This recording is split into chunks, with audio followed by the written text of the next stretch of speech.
ओम ऐं ह्रीं क्लीं चामुंडाय विचे। देवी दुर्गा कवच का पाठ बहुत ही शुभ फल देने वाला है।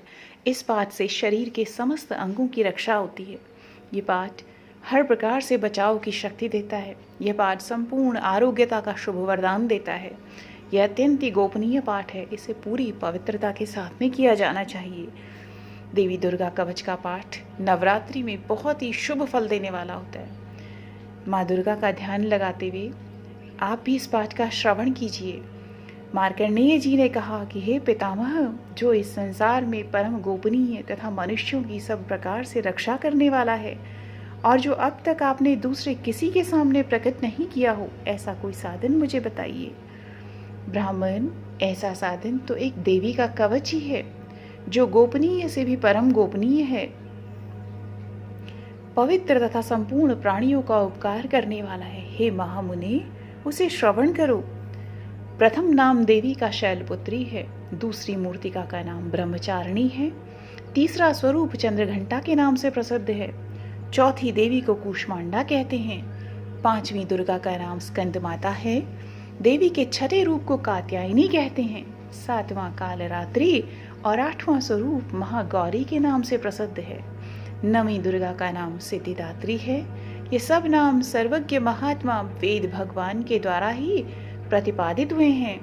जो मनुष्य अग्नि में जल रहा हो, रणभूमि में शत्रुओं से घिर गया हो, विषम संकट में फंस गया हो तथा इस प्रकार भय से आतुर होकर जो माँ भगवती दुर्गा की शरण में प्राप्त हुए हों, उनका कभी कोई अमंगल नहीं होता। युद्ध समय संकट में पड़ने पर भी उनके ऊपर कोई विपत्ति नहीं दिखाई देती। उनके शोक, दुख और भय की उन्हें कभी प्राप्ति नहीं होती। जिन्होंने भक्तिपूर्वक देवी का स्मरण किया है, उनका निश्चय ही अभुद्यय होता है। हे देवीश्वरी, जो तुम्हारा चिंतन करते हैं, उनकी तुम निसंदेह रक्षा करती हो। चामुंडा देवी प्रेत पर आरूढ़ होती हैं, वाराही भैंसे पर सवारी करती हैं, ऐन्द्री का वाहन ऐरावत हाथी है, वैष्णवी देवी गरुड़ पर ही आसन जमाती हैं, माहेश्वरी वृषभ पर आरूढ़ होती हैं, कौमारी का मयूर है, भगवान विष्णु की प्रियतमा लक्ष्मी देवी कमल के आसन पर विराजमान है और हाथों में कमल धारण किए हुए हैं। वृषभ पर आरूढ़ ईश्वरी देवी ने श्वेत रूप धारण कर रखा है। ब्राह्मी देवी हंस पर बैठी हुई हैं और सब प्रकार के आभूषणों से विभूषित हैं। इस प्रकार ये सभी माताएं सब प्रकार की योग शक्तियों से संपन्न हैं। इनके सिवा और भी बहुत सी देवियां हैं जो अनेक प्रकार के आभूषणों की शोभा से युक्त तथा नाना प्रकार के रत्नों से सुशोभित हैं। ये संपूर्ण देवियां क्रोध में भरी हुई हैं और भक्तों की रक्षा के लिए रथ पर बैठी दिखाई देती हैं। ये शंख, चक्र, गदा, शक्ति, हल और मूसल, खेटक और तोमर, परशु तथा पाश, कुंत और त्रिशूल एवं उत्तम शारंग, धनुष आदि अस्त्र शस्त्र अपने हाथ में धारण करती हैं। दैत्यों के शरीर का नाश करना, भक्तों को अभय दान देना और देवताओं का कल्याण करना, यही उनके शस्त्र धारण का उद्देश्य है। महान रौद्र रूप, अत्यंत घोर पराक्रम, महान बल और महान उत्साह वाली देवी, तुम महान भय का नाश करने वाली हो। तुम्हें बारंबार नमस्कार है। तुम्हारी ओर देखना भी कठिन है। शत्रुओं का भय बढ़ाने वाली जगदम्बिके, मेरी रक्षा करो। पूर्व दिशा में ऐन्द्री इंद्र शक्ति मेरी रक्षा करें। अग्निकोण में अग्निशक्ति, दक्षिण दिशा में वाराही तथा नैऋत्य कोण में खड्ग धारणी मेरी रक्षा करें। पश्चिम दिशा में वारुणी और वायव्य कोण में मृग पर सवारी करने वाली देवी मेरी रक्षा करें। उत्तर दिशा में कौमारी और ईशान कोण में शूल धारणी देवी रक्षा करें। ब्राह्मणी, तुम ऊपर की ओर से मेरी रक्षा करो और वैष्णवी देवी नीचे की ओर से मेरी रक्षा करें। इसी प्रकार शव को अपना वाहन बनाने वाली चामुंडा देवी दसों दिशाओं में मेरी रक्षा करें। जया आगे से और विजया पीछे की ओर से मेरी रक्षा करें। वाम भाग में अजिता और दक्षिण भाग में अपराजिता रक्षा करें। उद्योतनी शिखा की रक्षा करें। उमा मेरे मस्तक पर विराजमान होकर रक्षा करें। ललाट में मालाधरी रक्षा करें और यशस्विनी देवी मेरी बाहों का संरक्षण करें। बाहों के मध्य भाग में त्रिनेत्रा और नथुनों की यमघंटा देवी रक्षा करें। ललाट में मालाधरी रक्षा करें और यशस्विनी देवी मेरी बाहों का संरक्षण करें। बाहों के मध्य भाग में त्रिनेत्रा और नथुनों की यमघंटा देवी रक्षा करें। नासिका में सुगंधा और ऊपर के होंठ में चर्चिका देवी रक्षा करें। नीचे के होंठ में अमृत कला तथा जिह्वा में सरस्वती रक्षा करें। कौमारी दांतों की और चंडिका कंठ प्रदेश की रक्षा करें। चित्रघंटा गले की घाटी और महामाया तालु में रहकर रक्षा करें। कामाक्षी ठोड़ी की और सर्वमंगला मेरी वाणी की रक्षा करें। भद्रकाली ग्रीवा में और धनुर्धरी मेरुदंड में रहकर रक्षा करें। कंठ के बाहरी भाग में नीलग्रीवा और कंठ की नली में नलकूबरी रक्षा करें। दोनों कंधों में खड्गनी और मेरी दोनों भुजाओं की वज्रधारणी रक्षा करें।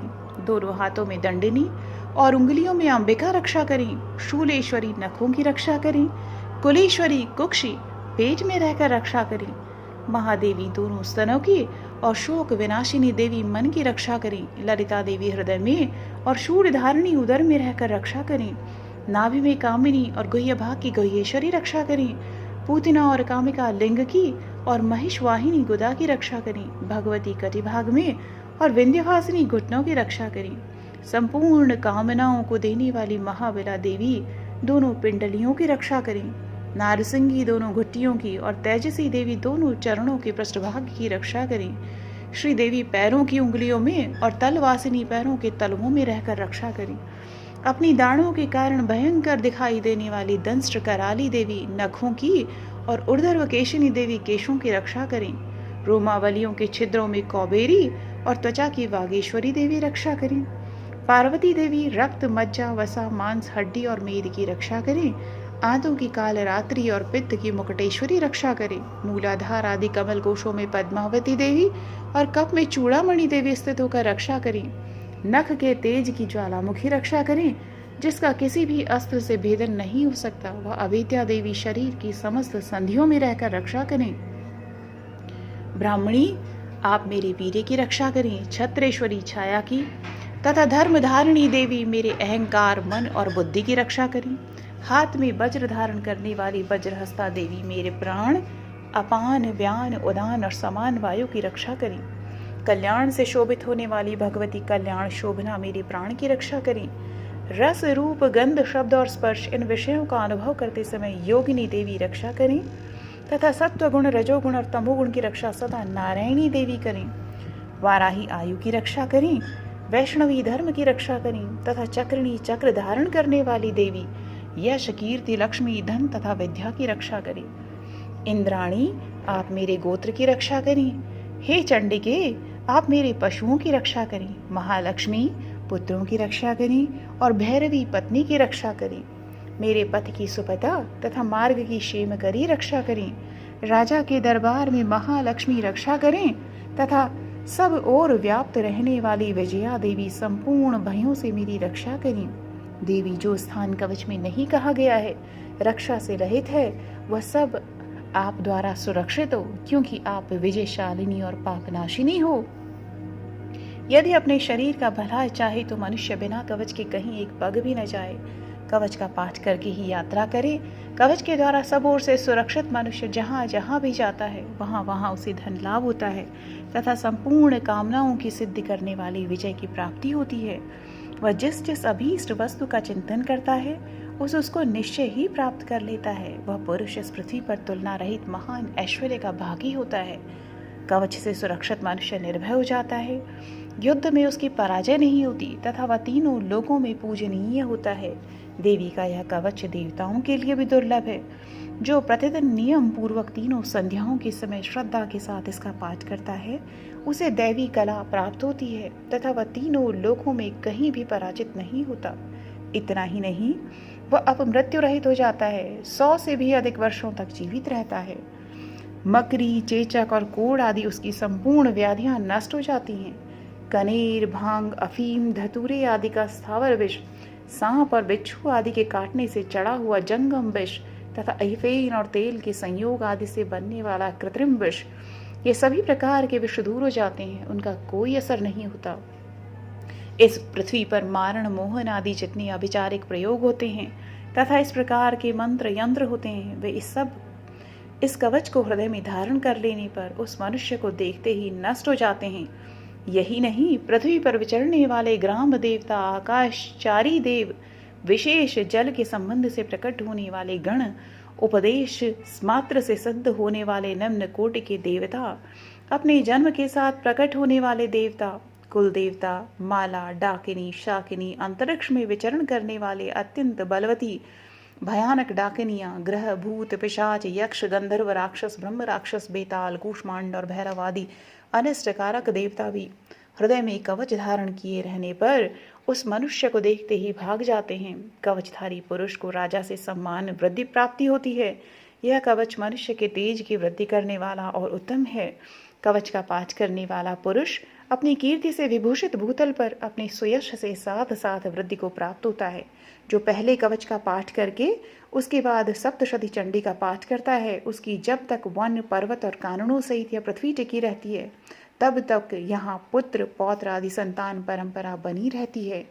देह का अंत होने पर वह पुरुष भगवती महामाया के प्रसाद से नित्य परम पद को प्राप्त होता है, जो देवताओं के लिए भी दुर्लभ है। वह सुंदर दिव्य रूप धारण करता है और कल्याण शिव के साथ आनंद का भागी होता है। इति देव्यः कवचम संपूर्णम। ये देवी कवच यहाँ पर संपूर्ण होता है। तो सभी भक्तजन बोलिए जय माँ दुर्गे।